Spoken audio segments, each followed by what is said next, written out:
വിദ്യ തേടിക്കൊണ്ട് അറിവിനെ തേടിക്കൊണ്ട് പോകുന്നവരാണ് നമ്മളൊക്കെ.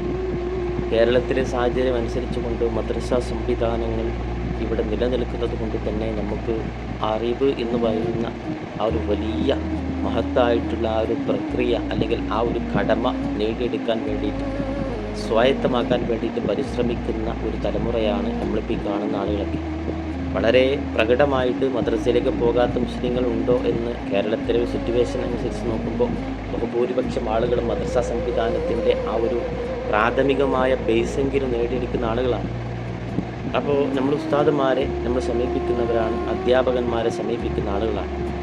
ഈ അധ്യാപകന്മാരുടെ മുമ്പിൽ നമ്മൾ എങ്ങനെയാണ് അവരോട് കൈകാര്യം ചെയ്യേണ്ടത്, അവരോട് പെരുമാറേണ്ടത് എന്നത് സംബന്ധിച്ച് നമുക്ക് ബോധ്യമില്ലെങ്കിൽ നമ്മൾ ഏറ്റവും കൂടുതൽ ആദരിക്കേണ്ട ഒരു വിഭാഗമാണ് അധ്യാപകർ എന്ന നിലയ്ക്ക്. അതിനെ സംബന്ധിച്ച് ബോധ്യമില്ലെങ്കിൽ വളരെ മോശമായ ഒരു ബന്ധം അവിടെ രൂപപ്പെടും. എന്നുവെച്ചാൽ അദബില്ലാത്ത ഒരു അറിവ് എന്ന് പറയുന്നത്, അധ്യാപകരോട് അദബില്ല, അറിവിനോട് അദബില്ല, അങ്ങനെ അദബ് കെട്ട രൂപത്തിൽ ഒരാൾ അറിവ് സമ്പാദിക്കുന്നു എന്നുള്ളത് ഫലമില്ലാത്ത വൃക്ഷത്തെ പോലെയാണെന്നാണ് പണ്ഡിതന്മാർ പറയുന്നത്. കായ്ക്കനികളൊന്നുമില്ലാതെ വെറും ഒരു മരമായിട്ട് വളരുന്ന വൃക്ഷത്തെ കൊണ്ട് ആർക്ക് എന്തുപകാരമെന്ന് ചോദിച്ചാൽ തണൽ ലഭിക്കുന്നു, അല്ലാതെ അവനെ കൊണ്ട് മറ്റു മധുരമുള്ള ഒരു ഓർമ്മകളും ലഭിക്കുന്നില്ല എന്നതുപോലെയാണ് അദബില്ലാത്ത അറിവ് എന്ന് പറയുന്നത്. എന്നാൽ അദബുള്ള അറിവെന്ന് പറഞ്ഞാൽ ഫലമുള്ള വൃക്ഷത്തെ പോലെയാണ്. മറ്റുള്ളവർക്ക് അത് പക്ഷികളാകട്ടെ മനുഷ്യജീവികളാകട്ടെ ആരാണെങ്കിലും അവർക്കതുകൊണ്ട് വളരെ വലിയ ഉപകാരമുണ്ട്. അതുകൊണ്ട് തന്നെ അദബുള്ള രൂപത്തിലാണ് നമ്മൾ ജീവിക്കേണ്ടത് എന്നുള്ളത് നമ്മൾ കൃത്യമായിട്ട് മനസ്സിലാക്കണം. അദബോട് കൂടിയിട്ട് നമ്മുടെ അധ്യാപകന്മാരോട് നമ്മൾ പെരുമാറണം. അതാണ് ഞാൻ പറയുന്നത്, മതവിദ്യാർത്ഥി എന്ന നിലയ്ക്ക്, ഒരു ത്വാലിബുൽ ഇൽം എന്ന നിലയ്ക്ക് തൻ്റെ ഗുരുവിനോട്, തൻ്റെ ഉസ്താദിനോട്, തൻ്റെ ഷെയ്ഖിനോട് കാണിക്കേണ്ട ഒരുപാട് മര്യാദകളുണ്ട്. നമ്മളിങ്ങനെ തോന്നിയതുപോലെ സാധാരണക്കാരെ കാണുന്നത് പോലെ രൂപത്തിലല്ല അധ്യാപകന്മാരെ കാണേണ്ടത്. വിശുദ്ധ ഖുർആൻ അതിനെ വളരെ സ്പഷ്ടമായ രൂപത്തിൽ പറയുന്നുണ്ട്. മുസ്തഫ സല്ലല്ലാഹു അലൈഹി വസല്ലമ തങ്ങളാകുന്ന ലോക ഗുരുവിൻ്റെ മുമ്പിൽ എങ്ങനെയാണ് സമീപിക്കേണ്ടത്, റസൂലിനോട് എങ്ങനെയാണ് പെരുമാറേണ്ടത് എന്നതിനെ സംബന്ധിച്ചൊക്കെ സ്വഹാബത്താകുന്ന മുതഅല്ലിമീങ്ങൾക്ക് അല്ലാഹു പഠിപ്പിച്ചു കൊടുക്കുന്നുണ്ട്. യാ അയ്യുഹല്ലദീന ആമനു ലാ തർഫഉ അസ്വാതകും ഫൗഖ സൗത്തിൻ നബി എന്ന് പറയുന്ന രൂപത്തിൽ സൂറത്ത് ഗുജറാത്തിൽ അല്ലാഹു പരിചയപ്പെടുത്തുന്നുണ്ട്. സ്വഹാബത്താകുന്ന വിദ്യാർത്ഥികളോട് മുത്തു മുസ്തഫ സല്ലല്ലാഹു അലൈഹി വസല്ലം തങ്ങൾ എന്ന് പറയുന്ന ലോക ഗുരുവിൻ്റെ മുമ്പിൽ അദബിൻ്റെ അങ്ങേയറ്റം കാണിക്കണം. റസൂലിൻ്റെ ശബ്ദത്തിൻ്റെ മുകളിലേക്ക് നിങ്ങളുടെ ശബ്ദം ഉയർത്തരുത് എന്ന് പറഞ്ഞുകൊണ്ട് അമിതമായ ആക്രോശങ്ങൾ കാണിച്ചുകൊണ്ട് ചോദ്യം ചോദിക്കുമ്പോൾ പോലും, അല്ലെങ്കിൽ എന്തെങ്കിലും സംശയ നിവാരണമാണെങ്കിൽ പോലും, സംസാരിക്കുമ്പോൾ പോലും ആ ഉസ്താദിൻ്റെ ശബ്ദത്തിനേക്കാൾ മുന്തുന്ന രൂപത്തിൽ, ഉസ്താദിൻ്റെ ശബ്ദത്തിനേക്കാൾ കേൾക്കപ്പെടുന്ന രൂപത്തിൽ ഒരിക്കലും ഒരു വിദ്യാർത്ഥിയുടെ ശബ്ദം ഉയരാൻ പാടില്ല. ഇത് നബി സല്ലല്ലാഹു അലൈഹി വസല്ലം തങ്ങളാകുന്ന ലോക ഗുരുവിൻ്റെ മുമ്പിൽ സ്വഹാബത്താകുന്ന മുതഅല്ലിമീങ്ങൾക്ക് അല്ലാഹു കൊടുക്കുന്ന വിശുദ്ധമായ ഖുർആനിൽ ഗൗരവത്തോടു കൂടി അനുശാസിക്കുന്ന ഒരു കാര്യമാണ് റസൂലിനോടുള്ള ഈ ആദരവ്. പണ്ഡിതന്മാരൊക്കെ പറയുന്നുണ്ട്, ലോക ഗുരുവിനോടും ഇതുപോലെയാണല്ലോ പെരുമാറേണ്ടത്, അതുപോലെ തന്നെ എല്ലാ ഗുരുക്കളോടും ഇത്തരത്തിൽ അദബ് വേണമെന്ന് മുഫസ്സിരീങ്ങളായ ആളുകളൊക്കെ ഇതിന് വ്യാഖ്യാനം ചെയ്തുകൊണ്ട് പറയുന്നുണ്ട്. മറ്റൊന്ന് സൂറത്തുൽ കഹ്ഫിൽ ബഹുമാനപ്പെട്ട മൂസാ നബി അലൈഹി സ്വലാത്തു വസ്സലാമിൻ്റെയും ബഹുമാനപ്പെട്ട ഖിദ്ർ നബി അലൈഹി സ്വലാത്തു വസ്സലാമിൻ്റെയും കഥ പറയുന്നുണ്ട്. ഖാല ലഹു മൂസ ഹൽ അത്തബിഉക എന്ന് പറയുന്നുണ്ട്. ബഹുമാനപ്പെട്ട ഖിദ്ർ നബി അലൈഹി സ്വലാത്തു വസ്സലാമിൻ്റെ കൂടെ മൂസാ നബി അലൈഹി സ്വലാത്തു വസ്സലാമിനോട് അള്ളാഹ് ചേർന്നുകൊണ്ടോ, ബഹുമാനപ്പെട്ട മൂസാ നബിയോട് ഖിദ്ർ നബിയുടെ ശിഷ്യനായിക്കൊണ്ടോ, ഉസ്താദായ ഖിദ്ർ നബിക്ക് വേണ്ട എല്ലാ കാര്യങ്ങളും ചെയ്തു കൊടുത്തുകൊണ്ട് ഖിദ്ർ നബി എന്തൊക്കെ പഠിപ്പിച്ചു തരുന്നുവോ, എന്തൊക്കെ നിർദ്ദേശിക്കുന്നുവോ അതൊക്കെ കറക്റ്റ് രൂപത്തിൽ വളരെ മാന്യനായിട്ട് താഴ്മയോടുകൂടി ചെയ്യണമെന്ന് അള്ളാഹിൻ്റെ കൽപ്പന കിട്ടിയപ്പോൾ ബഹുമാനപ്പെട്ട മൂസാ നബി അലൈഹി സ്വലാത്തു വസ്സലാം ഖിദ്ർ നബിയോട് ചോദിക്കുന്നുണ്ട്, ഹൽ അത്തബിഉക, ഉസ്താദേ ഞാൻ നിങ്ങളെ ഫോളോ ചെയ്യട്ടെ, നിങ്ങളെ പിന്തുടരട്ടെ എന്ന് ചോദിക്കുന്നുണ്ട്. മൂസാ നബി അലൈഹി സ്വലാത്തു വസ്സലാം നമുക്കറിയാം മഹാനായ പ്രവാചകനാണ്. ആ പ്രവാചകനോട് പോലും അള്ളാഹ് പറഞ്ഞത് ഇത്തരത്തിൽ വളരെ അദബോട് കൂടിയിട്ട് ഗുരുവിൻ്റെ മുമ്പിൽ നിൽക്കണമെന്നാണ്, ഗുരുവിനോട് വിനയത്തോടുകൂടി അനുമതി ചോദിക്കണമെന്നാണ്, ഉസ്താദിൻ്റെ സമ്മതം വാങ്ങണം. ഹൽ അത്തബിഉ, ഞാൻ നിങ്ങളുടെ കൂടെ പോരട്ടെ, ഞാൻ നിങ്ങളുടെ കൂടെ കൂടട്ടെ, നിങ്ങളുടെ ശിഷ്യനാകട്ടെ, നിങ്ങളുടെ സമ്മതത്തോടുകൂടി ക്ലാസ്സിൽ കയറട്ടെ തുടങ്ങിയിട്ടുള്ള അദബിൻ്റെ പരാമർശങ്ങൾ, ഉസ്താദിൻ്റെ സമ്മതം വാങ്ങുക, അനുമതി വാങ്ങുക എന്നുള്ളത് വിശുദ്ധമായ ഖുർആൻ അധ്യാപകനോട് കാണിക്കണമെന്ന് പറയുന്ന മര്യാദയിൽപ്പെട്ടതാണ്. അപ്പോൾ ഗുരുവിൻ്റെ സമ്മതം, ഗുരുവിൻ്റെ അനുമതി വളരെ വിനയത്തോടുകൂടി വാങ്ങണമെന്നാണ് വിശുദ്ധ ഖുർആനിൻ്റെ കൽപ്പന. അപ്പം നമ്മളൊക്കെ ഈ ഒരു ഗുരുക്കന്മാരുടെ നമ്മുടെ അധ്യാപകരോട് അവരുടെ സമ്മതം കൂടാതെ ഒന്നും ചെയ്യുന്ന രൂപത്തിൽ, അവരെ ഇകയറ്റുന്ന രൂപത്തിൽ അവരുടെ സമ്മതമില്ലാതെ എന്തെങ്കിലുമൊക്കെ ചെയ്യുക, അതൊന്നും ഒരിക്കലും ചെയ്യാൻ പാടില്ല. അദബ് കെട്ട ഒരു മുതഅല്ലിമായി ഒരിക്കലും മാറാൻ പാടില്ല. ഹദീസിൽ നമുക്ക് കാണാൻ പറ്റും. ഹദീസിൽ പണ്ഡിതന്മാരെ ആദരിക്കണമെന്ന് നമുക്ക് മുസ്തഫ സല്ലല്ലാഹു അലൈഹി വസല്ലം തങ്ങൾ പറയുന്നുണ്ട്. ലൈസ മിന്നാ മൻ ലം യുവഖിർ കബീറനാ, നമ്മൾ മുന്തിയ സ്ഥാനം കൈവരിക്കുന്ന വലിയ ആളുകളെ ആദരിക്കാത്തവൻ നമ്മിൽ പെട്ടവനല്ല എന്ന് മുസ്തഫ സല്ലല്ലാഹു അലൈഹി വസല്ലം. അപ്പോൾ ആദരിക്കപ്പെടേണ്ടവരിൽ ഏറ്റവും മുന്തിയതാരാണ്? ഗുരുവാണ്, അധ്യാപകനാണ്.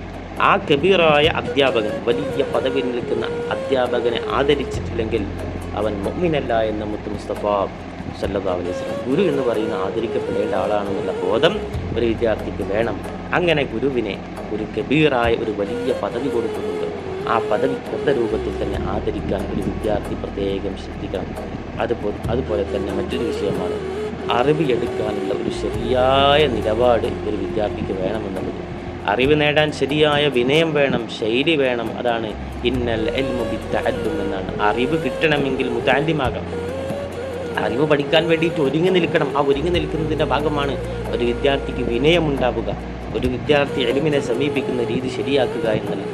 തഅല്ലും കൊണ്ടാണ് ഇൽമ് കിട്ടുന്നത്, പഠിക്കൽ കൊണ്ടാണ് ഇൽമ് കിട്ടുന്നത്, അല്ലാതെ ഒരു തരം ഇൽമൊന്നും കിട്ടുന്നില്ല. അതുകൊണ്ട് മുതഅല്ലിം എന്ന് പറയുന്ന ഒരു വിദ്യാർത്ഥി എന്ന് പറയുന്ന രൂപത്തിലേക്ക് താഴ്ന്നുകൊണ്ട് അധ്യാപകൻ്റെ മുമ്പിൽ നിൽക്കുമ്പോഴാണ് ഒരു വിദ്യാർത്ഥിക്ക് ശരിയായ വിദ്യാഭ്യാസം കിട്ടുന്നത് എന്ന് കൃത്യമായിട്ട് നമ്മൾ ഹദീസിൽ നിന്നൊക്കെ മനസ്സിലാക്കുന്നത്. അതിൽ പണ്ഡിതന്മാരും മാതൃക കാണിച്ചു കൊടുക്കണം. ബഹുമാനപ്പെട്ട ഇമാം മാലിക് റഹിമഹുല്ല മദീനയിലെ അറിയപ്പെട്ട പണ്ഡിതനാണല്ലോ. മാലിക് മദ്ഹബിൻ്റെ ഇമാമും കൂടിയാണ്. ബഹുമാനപ്പെട്ടവർ ഹദീസൊക്കെ പഠിപ്പിക്കുന്ന സമയത്ത് കുളിച്ച് ശുദ്ധിയായിട്ടാണ് ഇരിക്കുക. വളരെ വൃത്തിയോടുകൂടിയിട്ട് ഹദീസിൻ്റെ ക്ലാസ് എന്ന് പറയുന്നത് മുസ്തഫ സല്ലല്ലാഹു അലൈഹി വസല്ലം തങ്ങളുടെ മഹത്വം വർണ്ണിക്കുന്ന, റസൂലിൻ്റെ സുലൂക്കുകളെ സംബന്ധിച്ച്, പെരുമാറ്റങ്ങളെ സംബന്ധിച്ച്, റസൂലിൻ്റെ ജീവിതത്തെ സംബന്ധിച്ചൊക്കെ പരാമർശിക്കുന്ന റസൂലിൻ്റെ വചനങ്ങളാണല്ലോ. അതുകൊണ്ട് വളരെ വൃത്തിയിൽ, എത്രത്തോളം വൃത്തി കൊണ്ടുവരാൻ പറ്റുമോ ആ വൃത്തിയിലായിരിക്കും ആ ക്ലാസ്സിലിരിക്കുക. വളരെ ആദരവോടുകൂടിയിരിക്കും. മാത്രമല്ല അദ്ദേഹത്തിൻ്റെ ശിഷ്യന്മാരും അദ്ദേഹത്തിൻ്റെ ക്ലാസ്സിൽ അദ്ദേഹത്തെ എത്രത്തോളം ആദരിക്കുന്നു, അദ്ദേഹത്തോട് എത്രത്തോളം ബഹുമാനമാണ് കാണിക്കുന്നത് എന്നൊക്കെ അദ്ദേഹത്തിൻ്റെ ചരിത്രത്തിൽ നമുക്ക് കാണാൻ സാധിക്കും. അദ്ദേഹത്തിൻ്റെ ക്ലാസ്സിലൊക്കെ അത്തറിൻ്റെ സ്മെല്ല്, സുഗന്ധത്തിൻ്റെ സ്മെല്ല് ഇങ്ങനെ പരക്കുമെന്നാണ് പറയുന്നത്. ഇത്രക്കും അധ്യാപകനെ തൃപ്തിപ്പെടുത്തുന്ന രൂപത്തിൽ ഹദീസൊക്കെ ഓതുന്ന സമയത്ത് സുഗന്ധം പൂശൽ പ്രത്യേക സുന്നത്താണല്ലോ. ഇങ്ങനെ ഒരു നബവിയായ ഒരു ശൈലിയിൽ ക്ലാസ് എടുക്കുന്ന ഒരു ശൈലി അദ്ദേഹത്തിനുണ്ടായിരുന്നു. അറിവിനും ഗുരുവിനും നമ്മൾ ആദരവ് കൊടുക്കണം. അപ്പോൾ അറിവിന് ആദരവ് കൊടുത്തവരാണ് ഇത്തരത്തിലുള്ള അധ്യാപകരായിട്ടുള്ള ഗുരുക്കന്മാരായിട്ടുള്ള ഇമാം മാലിക് റഹിമഹുള്ളയെ പോലുള്ള ആളുകളൊക്കെ. അതുപോലെ തന്നെ അഹ്മദ് ഇബ്നു ഹംബൽ എന്ന് പറയുന്ന ഹംബലി മദ്ഹബിൻ്റെ സ്ഥാപകനായിട്ടുള്ള വലിയ മഹാമനീഷി, അദ്ദേഹം തൻ്റെ ഗുരുവിൻ്റെ മുന്നിലിരിക്കുന്ന സമയത്ത് തല താത്തിക്കൊണ്ടിരിക്കുമെന്നാണ് അദ്ദേഹത്തെ സംബന്ധിച്ചൊക്കെ പറയാറുള്ളത്. അധ്യാപകൻ്റെ മുന്നിൽ ഇങ്ങനെ ഇരിക്കുമ്പോൾ അധ്യാപകൻ്റെ മുഖത്തേക്ക് തുറച്ചു നോക്കാതെ തല താത്തിക്കൊണ്ട് വിനയാന്വിതനായിട്ടിരിക്കുന്നത്. വളരെ കുറച്ച് മാത്രമേ അധ്യാപകനോട് സംസാരിക്കൂ. അധ്യാപകനെ സംസാരിച്ചുകൊണ്ട് വെറുപ്പിക്കില്ല. വളരെ മാന്യവും ബഹുമാനവും നിറഞ്ഞിട്ടുള്ള സംസാരമാണ് ബഹുമാനപ്പെട്ട അഹ്മദ് ഇബ്നു ഹംബൽ തങ്ങൾ അധ്യാപകരോട് കാണിക്കാറുള്ളത്. ഈ ഒരു നിലപാട്, ഈ ഒരു ശൈലി വിദ്യാർത്ഥി എന്ന നിലയ്ക്ക് നമ്മളിൽ ഓരോരുത്തരും അധ്യാപകനെ അനാവശ്യമായ രൂപത്തിൽ കാണിച്ചുകൊണ്ടിരിക്കുന്ന രൂപത്തിലേക്ക് ഒരിക്കലും നോക്കാൻ പാടില്ല. വളരെ ശബ്ദം കുറച്ചുകൊണ്ട് വളരെ കുറഞ്ഞ സംസാരമാണ് നമ്മൾ ബഹുമാനപ്പെട്ട നമ്മുടെ അധ്യാപകരുടെ മുമ്പിൽ നമ്മൾ കാണിക്കേണ്ടത്. ബഹുമാനപ്പെട്ട ഇമാം മാലിക് തങ്ങളുടെ ശിഷ്യനാണല്ലോ ബഹുമാനപ്പെട്ട ഇമാം ഷാഫിഈ തങ്ങൾ.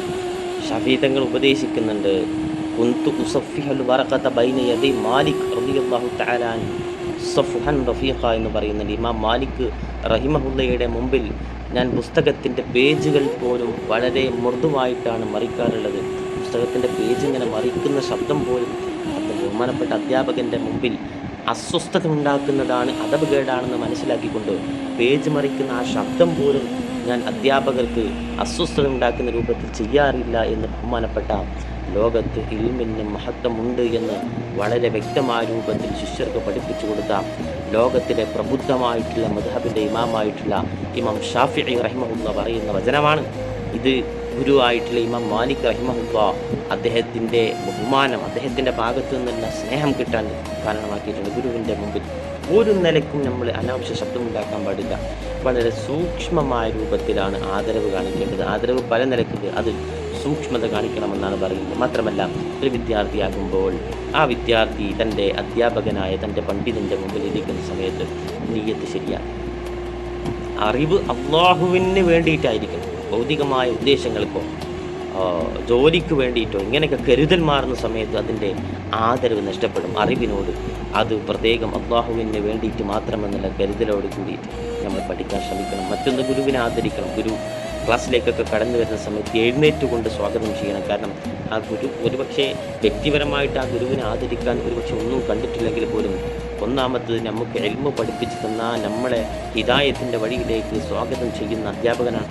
നമ്മളെ നന്നാക്കാൻ വേണ്ടി പണിപ്പെടുന്നവരാണ്. പ്രത്യേകിച്ച് മദ്രസയിലേക്ക് ചെറിയ ക്ലാസ്സിലേക്ക് പഠിപ്പിക്കുന്ന ഉസ്താദുമാരെ കണ്ട് അവരൊക്കെ നമുക്ക് അലിഫും ബാവും താവും സാവും ഒക്കെ പഠിപ്പിച്ചു തന്നതുകൊണ്ടാണ് ഇന്ന് ഈ കാണുന്ന ശൈലിയിലേക്ക് നമ്മുടെ ജീവിതം മാറിയത്. വിശുദ്ധ ഖുർആനൊക്കെ ഓതാനുള്ള ആ ഹർഫുകളുടെ താരീഖ്, ആ കോർവ നമുക്ക് കിട്ടിയത് അവരെ കൊണ്ടാണെന്നോ. മരണപ്പെട്ടവർക്ക് അള്ളാഹു മാഫറത്തും റഹ്മത്തും നൽകട്ടെ. ജീവിച്ചിരിക്കുന്ന നമ്മുടെ അധ്യാപകന്മാർക്ക് അള്ളാഹു ഇസ്സത്ത് നൽകട്ടെ. അങ്ങനെ ഗുരുനാഥന്മാരെ എഴുന്നേറ്റ് കൊണ്ട് സ്വാഗതം ചെയ്യണം. അവരുടെ മുമ്പിൽ അനാവശ്യ ശക്തി ഉയർത്താൻ പാടില്ല. മറ്റൊന്ന്, ചോദ്യം ചോദിക്കുകയാണെങ്കിൽ പോലും അനുമതി ചോദിക്കണം. അതൊക്കെയാണ് ഹദീസിൻ്റെ ഗ്രന്ഥങ്ങളിലേക്ക് കാണാൻ പറ്റുന്നത്. ഒരു ചോദ്യം അധ്യാപകനെ ചോദിക്കുകയാണെങ്കിൽ പോലും അനുമതി ചോദിക്കണം. ഒരു സഭകളിലേക്ക്, നിയമസഭയിലേക്ക് ഇട്ടതുപോലെ എണീറ്റ് ആക്രോശിച്ച് ചോദിക്കാൻ പാടില്ല. മാത്രമല്ല സത്യത്തെ അന്വേഷിക്കാൻ വേണ്ടിയിട്ടായിരിക്കണം നമ്മൾ അധ്യാപകരോട് സംവദിക്കേണ്ടത്. നമ്മുടെ വാദം വിജയിക്കാൻ വേണ്ടിയിട്ടാവാൻ പാടില്ല. അധ്യാപകരോട് വാദിക്കാൻ പാടില്ല. സത്യം അന്വേഷിക്കുന്നതിൻ്റെ ഭാഗമായിട്ടുള്ള സംവാദം മാത്രമേ അധ്യാപകരോട് ചെയ്യാൻ പാടില്ല. മാത്രമല്ല ഗുരു എത്ര കടുപ്പത്തോടുകൂടി സംസാരിച്ചാലും ക്ഷമയോടുകൂടെ ഇരിക്കണം, സഹിച്ചുകൊണ്ടിരിക്കണം. ഗുരു സ്വാഭാവികമായിട്ടും നമ്മെ ഒന്ന് നിലക്ക് നിർത്താനും നല്ല രൂപത്തിൽ അച്ചടക്കം പഠിപ്പിക്കാനും ഒക്കെ ഗൗരവത്തോടുകൂടി കടുപ്പത്തോടുകൂടി സംസാരിക്കും. അതൊക്കെ സഹിക്കാൻ ഒരു വിദ്യാർത്ഥി സന്നദ്ധനാകണം. മറ്റൊന്ന്, ഗുരുവിൻ്റെ സമയത്തിന് മാന്യത കൊടുക്കണം, വില കൊടുക്കണം. ഗുരു അദ്ദേഹത്തിൻ്റെ എല്ലാ സമയങ്ങളും മാറ്റിവെച്ചുകൊണ്ടാണ് ഇൽമിന് വേണ്ടി മുഴുകുന്നത്. അതുകൊണ്ട് തന്നെ ഗുരുവിൻ്റെ സമയത്തിൻ്റെ വില മതിക്കണം. ആ വില കാണിച്ചുകൊണ്ട്, ആ ഗുരുവിൻ്റെ സമയത്തിന് വില കാണിച്ചുകൊണ്ട് യഥാർത്ഥ സമയത്ത് തന്നെ അധ്യാപനത്തിലേക്ക് ഗുരു കയറുന്നതിന് മുമ്പ് തന്നെ ക്ലാസ്സിലേക്ക് നേരത്തെ എത്തിയിട്ട് ഉറക്കച്ചടവില്ലാത്ത രൂപത്തിൽ സുന്നത്തുകളൊക്കെ നിലനിർത്തുന്ന രൂപത്തിൽ ക്ലാസ്സിലേക്ക് ഇരുന്നു കൊണ്ട് ഗുരുവിനെ ശ്രദ്ധയോടുകൂടി കേൾക്കുക എന്നുള്ളത്, ഗുരു പറയുന്ന, ഗുരു പകർന്നു നൽകുന്ന ഇൽമനുസരിച്ച് കൊണ്ട് പ്രവർത്തനങ്ങൾ ചെയ്യുക എന്നുള്ളത് ഗുരുവിൻ്റെ സമയത്തിന് വിലമതിക്കുന്നതിൻ്റെ മകുടോദാഹരണമാണ്. മാത്രമല്ല പിന്നിൽ നിന്നിരുന്നു കൊണ്ട് മോശം സംസാരങ്ങളൊക്കെ പറയുക, അതേപോലെ തന്നെ കശപിശ കൂടുന്ന രൂപത്തിലേക്കുള്ള സംസാരങ്ങൾ, അധ്യാപകൻ ക്ലാസ് എടുക്കുന്ന സമയത്ത് പിന്നിൽ നിന്ന് മോശം വർത്താനം പറയുക, അല്ലെങ്കിൽ ഒരു തരത്തിലുള്ള സംസാരം പറഞ്ഞുകൊണ്ട് ക്ലാസ്സിനെ മടക്കുന്ന രൂപത്തിൽ ഒരിക്കലും ചെയ്യാൻ പാടില്ല. അതൊക്കെ പ്രത്യേകം ഞാൻ മനസ്സിലാക്കണം. പിന്നെ ഗുരുവിൻ്റെ മുന്നിലൂടെ നടക്കാൻ പാടില്ല. അത് ഗുരുവിന് അസ്വസ്ഥത ഉണ്ടാക്കും. ഗുരുവൻ ഇരിക്കുമ്പോൾ, അധ്യാപകൻ ഇരിക്കുമ്പോൾ, ഉസ്താദ് ഇരിക്കുമ്പോൾ ഉസ്താദിൻ്റെ മുന്നിലൂടെ കടന്നു പോകാൻ പാടില്ല. മാത്രമല്ല അദ്ദേഹത്തിൻ്റെ സ്ഥലത്തിരിക്കാൻ പാടില്ല. അദ്ദേഹം ഇരിക്കുന്ന കസേരയുണ്ട്, അദ്ദേഹം ഇരിക്കുന്ന സ്ഥലമുണ്ടെങ്കിൽ അവിടെ ഇരുന്നു കൊണ്ട് അതവുകളി കാണിക്കാൻ പാടില്ല. അനുമതിയില്ലാതെ ഗുരുവിനോട് പോലും സംസാരിക്കാൻ പാടില്ല. ഇത്തരത്തിൽ ഒരു മതവിദ്യാർത്ഥി കാണിക്കേണ്ട വിനയം, ആദരവ്, ക്ഷമ, അതുപോലെ തന്നെ അനുസരണം, ശബ്ദം നിയന്ത്രിക്കുക, മനസ്സിൻ്റെ ശുദ്ധി, ഇതൊക്കെ അറിവിലേക്ക് നമ്മെ എത്തിക്കുന്ന ഗുരുവുണ്ടല്ലോ, ആ ഗുരുവിനെ ബഹുമാനിക്കുന്നതിൻ്റെ ഭാഗമായിട്ട് നമ്മുടെ ജീവിതത്തിൽ ഉണ്ടാകണം. അത് പ്രത്യേകം ശ്രദ്ധിക്കണം. അപ്പോൾ ഒരു വിദ്യാർത്ഥി ഇന്നമല്ലാമാൽ പിന്നിയാത്ത് പ്രവൃത്തികളൊക്കെ നീയത്തനുസരിച്ചാണ് അതിൻ്റെ സ്വീകാര്യത ഉള്ളത് എന്നതുകൊണ്ട് തന്നെ നീയത്ത് നന്നാക്കണം. മാത്രമല്ല ഗുരുവിനെ എത്രത്തോളം ലാ തർഫഉ അസ്വാതക്കും എന്ന് മുത്ത് മുസ്തഫ സല്ലല്ലാഹു അലൈഹി വസല്ലം തങ്ങളുടെ വിഷയത്തിൽ പറഞ്ഞതാണല്ലോ. ഗുരുവിനെ എത്രത്തോളം ആദരിക്കാൻ പറ്റുമോ അത്രത്തോളം ആദരിക്കണം. മാത്രമല്ല ഇന്നക ലൻ തസ്തതിയ മഅയ സബ്റ എന്ന് പറയുമ്പോൾ അധ്യാപകൻ്റെ കൂടെ ജീവിക്കുന്ന സമയത്ത് പെരുമാറ്റത്തിൽ ധാരാളം നമുക്ക് ഇഷ്ടപ്പെടാത്തതൊക്കെ ഉണ്ടാകും. ബഹുമാനപ്പെട്ട ഖിദർ നബി മൂസാ നബിയോട് പറഞ്ഞതാണ്, നിങ്ങൾക്ക് എൻ്റെ കൂടെ ക്ഷമയോടുകൂടി നിൽക്കാൻ പറ്റുമോ എന്ന് ആലോചിച്ച് നോക്കി. നിൽക്കാൻ പറ്റാൻ സാധ്യതയില്ല എന്ന് പറഞ്ഞപ്പോൾ ഞങ്ങളെ കൂടെ നിൽക്കാമെന്നൊക്കെ പറഞ്ഞു. കാരണം അധ്യാപകൻ്റെ കൂടെ നിൽക്കുമ്പോൾ സ്വാഭാവികമായിട്ടും അധ്യാപകൻ്റെ ഭാഗത്തു നിന്ന് പരുക്കമായിട്ടുള്ള സ്വഭാവങ്ങൾ കാണും. അതൊക്കെ ക്ഷമിക്കണം എന്നതാണ് ഒരു വിദ്യാർത്ഥിയുടെ ഏറ്റവും പ്രധാനപ്പെട്ട കാര്യമെന്ന് പറയുന്നത്. വാദം ഒഴിവാക്കുന്നവന് സ്വർഗമുണ്ട് എന്ന് മുത്ത് മുസ്തഫ സല്ലല്ലാഹു അലൈഹി വസല്ലം പറയുന്നുണ്ട്. അതുകൊണ്ട് അധ്യാപകൻ്റെ മുമ്പിൽ അനാവശ്യമായ വാദങ്ങൾ നടത്തിക്കൊണ്ട് നമ്മുടെ കാര്യം സാധ്യമാക്കണം, അധ്യാപകനെ മുട്ടുകുത്തിക്കണം എന്ന രൂപത്തിലേക്ക് ഒരിക്കലും ചെയ്യാൻ പാടില്ല. അതുപോലെ തന്നെ ശരീരഭാഷ പോലും ആദരവാണ്.